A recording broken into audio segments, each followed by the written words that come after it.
Shafi Parambil MP ഒരു രക്ഷയുമില്ലാത്ത നേതാവാണ്.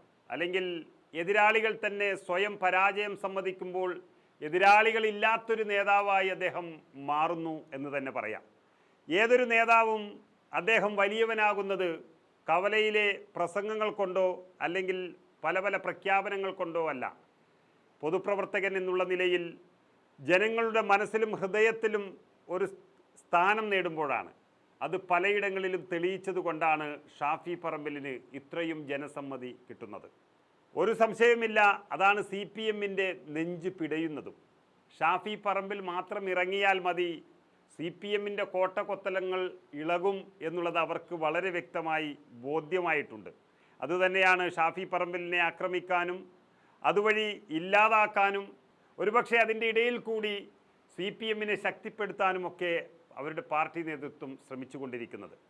ഇതൊക്കെ പറയാൻ കാരണം അദ്ദേഹത്തിൻ്റെ മണ്ഡലമായ വടകരയിലെ മേപ്പയൂരിൽ അദ്ദേഹം നടത്തിയ ഒരു പ്രത്യേക പരിപാടി. പലരും അത് മേപ്പയൂരിലെ ഭാരത് ജോഡോ യാത്രയ്ക്ക് സമാനമായിട്ടാണ് ഇന്ന് സമൂഹ മാധ്യമങ്ങളിൽ എഴുതിയിരിക്കുന്നത്. കാണേണ്ടവരെ കാണുന്ന ഒരു കോൺഗ്രസ് നേതാവ് എന്നുള്ള നിലയിൽ എന്ത് തിരക്കുണ്ടായാലും അദ്ദേഹത്തിൻ്റെ പ്രവർത്തകരെയും അദ്ദേഹത്തിൻ്റെ ഉത്തരവാദിത്തങ്ങളെയും വളരെ വ്യക്തമായി നിർവഹിക്കുന്ന ഒരു നേതാവിനെക്കുറിച്ച് ഇന്ന് സോഷ്യൽ മീഡിയ സജീവമായിരിക്കുകയാണ്.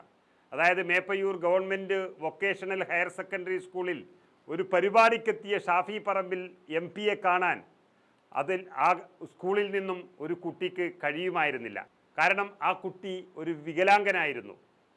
എന്നാൽ ഷാഫി പറമ്പിൽ MP കാണാൻ ഗ്രൗണ്ടിലേക്ക് വരാൻ കഴിയാതിരുന്ന ആ കുട്ടിക്ക് വേണ്ടി സുഹൃത്തുക്കൾ ഒന്നടങ്കം MP ക്ലാസ് റൂമിലേക്ക് ക്ഷണിച്ചു കൊണ്ടുപോകുകയാണ്. പക്ഷേ കണ്ട് ആ കുട്ടിയുമായി സൗഹൃദം പങ്കുവെച്ച് കുശലാന്വേഷണം നടത്തി 6 ദിവസങ്ങൾക്കുള്ളിൽ ആ കുട്ടിക്ക് വേണ്ട ഇലക്ട്രോണിക് വീൽ ചെയർ വന്നതും ആ ഇലക്ട്രോണിക് വീൽ ചെയറിൻ്റെ രൂപത്തിൽ ഷാഫിയുടെ അപ്രതീക്ഷിത സമ്മാനം ആ കുട്ടി കൈപ്പറ്റിയതുമൊക്കെ സാധാരണ ജനങ്ങളെയെല്ലാം കണ്ണീരണിയിക്കുന്ന ഒന്ന് തന്നെയായിരുന്നു. നമ്മൾക്ക് കൂടുതൽ പറയുന്നതിന് പകരം ആ വീഡിയോ തന്നെ കണ്ടു നോക്കാം.